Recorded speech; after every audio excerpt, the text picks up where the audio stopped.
કલ્પના કરો તમે Google maps ખોલો છો અને દુનિયાના કોઈ અજાણ્યા ખૂણામાં ઝૂમ કરો છો અને અચાનક તમને દેખાય છે રણની વચ્ચે એક વિશાળ આંખ જેવી રચના. ક્યાંક જમીન એટલી સફેદ દેખાય છે કે જાણે આખું શહેર બરફથી ઢંકાઈ ગયું હોય. ક્યાંક પાણીનું તળાવ ગુલાબી અને લાલ રંગનું દેખાય છે અને ક્યાંક પથ્થરો એવી રીતે ઊભા છે કે જાણે માણસે કોઈ ખાસ ડિઝાઇન કરીને તેને બનાવ્યા હોય. આ કોઈ ફિલ્મનો સેટ નથી, આ કોઈ ફિલ્મનો સીન નથી, આ બધું ખરેખર આપણી પૃથ્વી પર છે. આજે આપણે જાણીશું દુનિયાની 7 અદ્ભુત અને વિચિત્ર જગ્યાઓ અને સાથે આપણે જાણીશું કે ગૂગલ મેપ અથવા સેટેલાઇટ વ્યૂ માંથી આ જગ્યાઓ કેવી દેખાય છે. Number 7, spotted lake Canada. કેનેડાના બ્રિટિશ કોલંબિયા વિસ્તારમાં આવેલું છે એક એવું તળાવ કે જેને પહેલી નજરે જોતા એવું લાગે કે કોઈએ જમીન પર અલગ અલગ રંગના ગોળ સર્કલ બનાવી દીધા હોય. આ છે સ્પોટેડ લેક. આ તળાવની ખાસ વાત છે તેની અંદરના નાના નાના રંગીન ભાગો. ઉનાળામાં પાણીનો કેટલોક ભાગ બાષ્પીભવન થાય છે અને તળાવમાં રહેલા અલગ અલગ ખનિજો અને ક્ષાર વધુ કેન્દ્રિત થઈ જાય છે. એના કારણે અહીં અલગ અલગ રંગના સ્પોટ્સ જોવા મળે છે. કેટલાક ભાગો લીલા દેખાય છે, કેટલાક પીળા, કેટલાક વાદળી અને ક્યારેક રંગો રેડિશ અથવા બ્રાઉનિશ પણ દેખાય છે. ગૂગલ મેપમાં સેટેલાઇટ વ્યૂ ખોલીને આ વિસ્તાર જુઓ તો આસપાસની સામાન્ય જમીનની વચ્ચે એક મોટું લેક દેખાય છે અને નજીકથી ઝૂમ કરતા તમને તળાવની અંદર અલગ અલગ નાના રંગીન પેચીસ જોવા મળે છે. એવું લાગે છે કે જાણે કોઈએ ફોટોશોપમાં જમીન ઉપર ડોટ્સ બનાવી દીધા હોય. પરંતુ આ કોઈ ફોટોશોપ નથી, આ છે નેચરનું કેમિસ્ટ્રી એક્સપેરિમેન્ટ. અને ઇન્ટરેસ્ટિંગ વાત તો એ છે કે આ તળાવમાં રહેલા મિનરલ્સને કારણે પાણી સામાન્ય ફ્રેશ વોટર લેક જેવું નથી, એટલે જ તેનું અપિયરન્સ એટલું અલગ છે. Number 6, Giants causeway, northern island. અહીં સમુદ્રના કિનારે હજારો પથ્થરો છે, પણ આ કોઈ સામાન્ય પથ્થરો નથી. આ પથ્થરો લગભગ એક સરખા હેક્ઝાગોનલ કોલમ્સના આકારમાં જોવા મળે છે. આ જગ્યા છે જાયન્ટ્સ કોઝવે. દૂરથી જોતા એવું લાગે કે કોઈ જાયન્ટ્સે અહીં કોઈ પથ્થરોની સીડી બનાવી દીધી હોય અને એટલે જ એના વિશે જૂની એક લોકકથા છે કે આ રસ્તો એક જાયન્ટ્સે બનાવ્યો હતો. પરંતુ સાયન્સ કંઈક બીજું કહે છે. આ રચના લાખો વર્ષ પહેલા થયેલી વોલ્કેનિક એક્ટિવિટીઝના કારણે બનેલી છે. જ્યારે ગરમ લાવા ધીમે ધીમે ઠંડો થયો ત્યારે તેમાં કોન્ટ્રાક્શન થયું અને પથ્થરોમાં ક્રેક્સ પડવા લાગ્યા અને આ ક્રેક્સ ઘણી જગ્યાએ લગભગ હેક્ઝાગોનલ પેટર્ન્સમાં બન્યા. સેટેલાઇટ વ્યૂમાં તમને દરિયાના કિનારે ડાર્ક રોકી એરિયા દેખાશે, પરંતુ ground level Google street view અથવા ફોટોગ્રાફ્સમાં જ તેની સૌથી મોટી ખાસિયત સમજાય છે. એક પછી એક હજારો કોલમ્સ. એવું લાગે કે કોઈએ નેચરલ સ્ટોન સ્ટેરકેસ બનાવી હોય. આ જગ્યા આપણાને બતાવે છે કે નેચર પણ જીઓમેટ્રિકમાં કેટલીક પરફેક્ટ હોઈ શકે.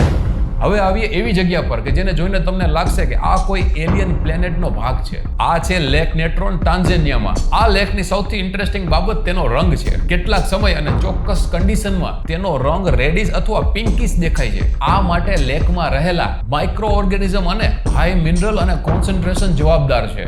લેક નેટ્રોન ખૂબ આલ્કલાઇન છે અને તેનું એન્વાયરમેન્ટ ઘણા એનિમલ્સ માટે ખૂબ હાર્શ છે. એટલે આ કોઈ નોર્મલ સ્વિમિંગ લેક નથી. સેટેલાઇટ વ્યૂમાં આ લેક ખૂબ મોટું અને આઇસોલેટ દેખાય છે. આસપાસનો વિસ્તાર ખૂબ ડ્રાય દેખાય છે અને સેટેલાઇટ ઇમેજરીમાં પાણીનો રંગ સામાન્ય બ્લુ લેક જેવો જ હોય એવું જરૂરી નથી.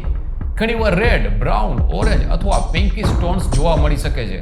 પરંતુ અહીં એક વાત યાદ રાખવી જરૂરી છે. ગૂગલ મેપ્સ પર દેખાતો એક્ઝેક્ટ રંગ season, water level, satellite imagery અને ઇમેજ પ્રોસેસિંગ પ્રમાણે બદલાઈ શકે છે.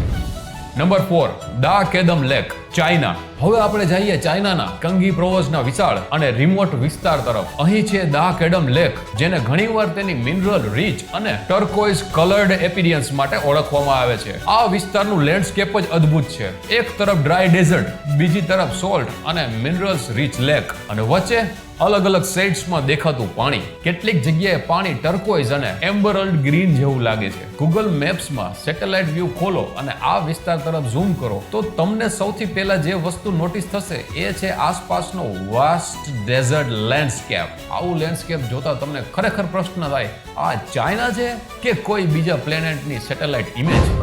Number 3, Nazca lines, Peru. હવે આવી રહી છે એવી જગ્યા જે આપણા લિસ્ટમાં સૌથી ફેમસ મિસ્ટ્રી છે, નાઝકા લાઇન્સ. પેરુના નાઝકા ડેઝર્ટમાં જમીન ઉપર હજારો એન્શિયન્ટ લાઇન્સ અને જાયગેન્ટિક ફિગર્સ બનાવવામાં આવ્યા છે. આ ફિગરમાં મંકી, બર્ડ, સ્પાઈડર અને અન્ય જીઓમેટ્રિક શેપ્સ જોવા મળે છે. કેટલાક ડિઝાઇન તો એટલા મોટા છે કે લગભગ જમીન પર ઊભા રહીને તે ફિગર સમજવું લગભગ મુશ્કેલ છે અને અહીંથી જ તેની મિસ્ટ્રી શરૂ થાય છે. આ ફિગર્સ હજારો વર્ષ પહેલા નાઝકા સિવિલાઇઝેશન દ્વારા બનાવવામાં આવ્યા હોવાનું માનવામાં આવે છે. પરંતુ સવાલ એ છે, આટલા મોટા ડિઝાઇન તેમણે શા માટે બનાવી હશે? તેમનો એક્ઝેક્ટ પર્પસ શું હતો? આ અંગે વૈજ્ઞાનિકોએ અનેક થિયરીઝ આપી છે, પરંતુ દરેક વાતનો સંપૂર્ણ જવાબ આજે પણ સરળ નથી. સેટેલાઇટ વ્યૂમાં તમે ડેઝર્ટની વચ્ચે લાંબી સ્ટ્રેટ લાઇન્સ જોઈ શકો છો અને યોગ્ય ઝૂમ અને લોકેશન પર કેટલાક ફેમસ ફિગર પણ શોધી શકો છો. ઉપરથી જોતા જ સમજાય છે કે આ કોઈ નેચરલ ફોર્મેશન નથી, કારણ કે કેટલીક લાઇન ખૂબ સીધી છે અને વિશાળ વિસ્તારમાં ફેલાયેલી છે. ઇમેજિન કરો, હજારો વર્ષ પહેલા કોઈ મોડર્ન એરપ્લેન નહોતું, ગૂગલ મેપ્સ નહોતું, સેટેલાઇટ નહોતા, અને છતાં લોકો ડેઝર્ટની જમીન પર કેટલા મોટા ડિઝાઇન બનાવે છે. આ જ કારણથી નાઝકા લાઇન્સ આજે પણ લોકોની ક્યુરિયોસિટી વધારે છે. Number 2, Richat structure, Mauritania. હવે આવી ગયા છીએ આપણે નંબર 2 પર. આ જગ્યા ગૂગલ મેપ્સમાં ઉપરથી જોતા એટલી અદ્ભુત લાગે છે કે ઘણી વખત આ જગ્યાને આઈઝ ઓફ સહારા કહેવામાં આવે છે. આ છે રિસાર્ટ સ્ટ્રક્ચર. આ જગ્યા આવેલી છે આફ્રિકા મોર્ટેનિયામાં. સહારા ડેઝર્ટની વચ્ચે આવેલી આ વિશાળ સર્ક્યુલર જીઓલોજીકલ ફોર્મેશન લગભગ 40 કિલોમીટર જેટલી પહોળી છે. ઉપરથી જોતા આ રચના ખરેખર એક વિશાળ આંખ જેવી લાગે છે. મધ્યમાં સર્ક્યુલર રિંગ્સ, પછી એક બહાર તરફ કોન્સેન્ટ્રિક રિંગ્સ, અને તેની આસપાસ આખું સહારા ડેઝર્ટ. અહીં ગૂગલ મેપ્સ કરતા ગૂગલ અર્થ અથવા સેટેલાઇટ ઇમેજરીમાં તેની ઇફેક્ટ વધારે સ્પેક્ટેક્યુલર લાગે છે. નંબર 1, સલાર દે ઉયોની, બોલિવિયા. બોલિવિયામાં આવેલું સલાર દે ઉયોની દુનિયાનું સૌથી મોટું સોલ્ટ ફ્લેટ છે. આ વિસ્તાર કેટલો વિશાળ છે કે દૂર સુધી તમને માત્ર સફેદ જમીન જ દેખાય, પરંતુ વરસાદ પછી અહીં જે થાય છે એ તેને દુનિયાની સૌથી અદ્ભુત જગ્યાઓમાંથી એક બનાવી દે છે. જ્યારે સોલ્ટ સપાટીની ઉપર પાણીની ખૂબ પાતળી લેયર બને છે, ત્યારે જમીન એક વિશાળ મિરર જેવી બની જાય છે. આકાશ, વાદળ અને જમીન, આ ત્રણેય વચ્ચેનો ડિફરન્સ જાણે ગાયબ જ થઈ જાય છે. એટલે ફોટોગ્રાફ્સમાં એવું લાગે છે કે માણસ જાણે આકાશમાં ચાલી રહ્યો છે. સેટેલાઇટ વ્યૂમાં તમે એક વિશાળ સફેદ વિસ્તાર જોઈ શકો છો. કેટલાક ભાગોમાં જમીન પર જીઓમેટ્રિકલ હેક્ઝાગોનલ પેટર્ન્સ પણ દેખાય છે. આ પેટર્ન સોલ્ટની નેચરલ ક્રેકિંગ અને ક્રિસ્ટલાઇઝેશન પ્રોસેસથી બની છે. આ જગ્યાની સૌથી ખાસ વાત તો એ છે કે એક જ લોકેશન બે અલગ અલગ દુનિયા જેવી લાગે છે. સૂકી સિઝનમાં સફેદ સોલ્ટ ડેઝર્ટ અને પાણીની પાતળી લેયર હોય ત્યારે જાયન્ટ નેચરલ મિરર. એટલે જો કોઈ તમને કહે કે પૃથ્વી પર એવી જગ્યા છે જ્યાં આકાશ અને જમીન વચ્ચેનો ફરક જ દેખાતો નથી, તો એ કદાચ સલાર દે ઉયોની વિશે વાત કરી રહ્યો છે.